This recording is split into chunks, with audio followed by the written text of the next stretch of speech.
मुलांनो, म्हणता म्हणता आलीच की 10वी आणि 12वीची परीक्षा अगदी उंबरठ्यावर. पूर्ण तयारीनिशी या परीक्षेमध्ये परफॉर्म करा. अजिबात संशय नको, सेल्फ डाऊट नको की मला जमेल का, मला आठवेल का, वेळेत माझा पेपर पूर्ण होईल का.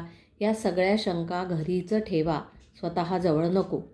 मनात कुठल्याही प्रकारच्या शंका नकोत, कारण तुम्ही किती मन लावून कठोर मेहनत करून अभ्यास केला आहात, परीक्षेची तयारी केली आहे. खरंच मला तुमचं खूप कौतुक वाटतं.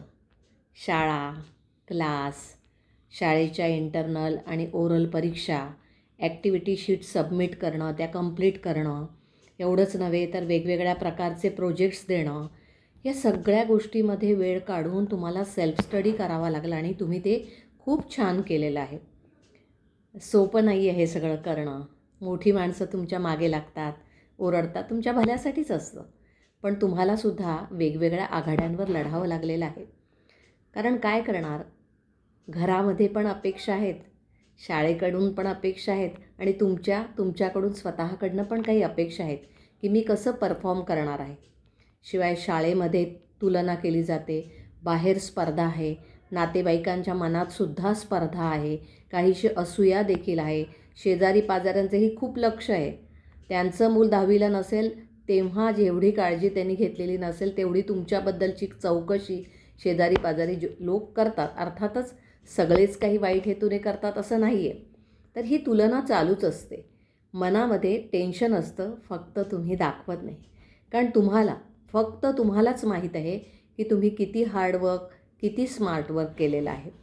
आता या अभ्यासातल्या प्रश्नांच्या उत्तरांना नेमकेपणाने क्वेश्चन पेपरच्या वेळेला फक्त ठेवायचं आहे, फक्त परफॉर्म करायचं आहे. आपलं स्किल अगदी पणाला लावायचं आहे. मन शांत ठेवा मुलांनो.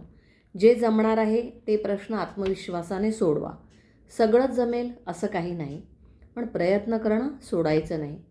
पेपर पॅटर्नवर जास्त भर द्या. तुम्ही खूप छान मार्क मिळवणार आहात. ठरवलं त्याच्यापेक्षा खरं म्हणजे तुम्ही मस्तच पेपर लिहिणार आहात.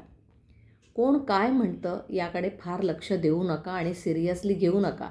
तुमच्या भाषेत सांगायचं म्हणजे कूल राहा. तुमचं सुवाच्य अक्षर, नीटनेटकेपणा, टापटीप, वेळेचं भान या गोष्टी मात्र खूप छान सांभाळा.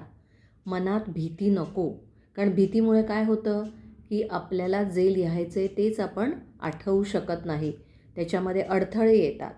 मग आठवलं नाही की आपला कॉन्फिडन्स जातो. म्हणून अजिबात घाबरायचं नाही. शाळेत जशी परीक्षा असते ना तशीच ही परीक्षा आहे. फक्त ही परीक्षा बोर्ड ऑर्गनाईज करतं, त्यामुळे त्याला थोडं आणखी महत्त्व आहे, थोडं आणखी सिरियसली जायचं आहे. नियमानुसार ही परीक्षा होणार आहे. तेव्हा स्वतःला काय सांगाल, मी उत्तम पेपर लिहिणार आहे असं मनाला ठामपणे सांगायचं. कारण मन तुमचंच ऐकतं ना, मग त्याच्याशी दोस्ती करा. अभ्यास तर आपला तयारच आहे. आणि हे बघा, सगळंच काही सगळ्यांना येत नाही आणि आपल्याला जे येतं आहे ना त्या तयारीने मात्र चांगलं उतरायचं आहे. आपल्याला या परीक्षेच्या मैदानामध्ये मला जिंकायचंच आहे हाच ठाम विश्वास मनात ठेवा आणि तो स्वतःला द्या.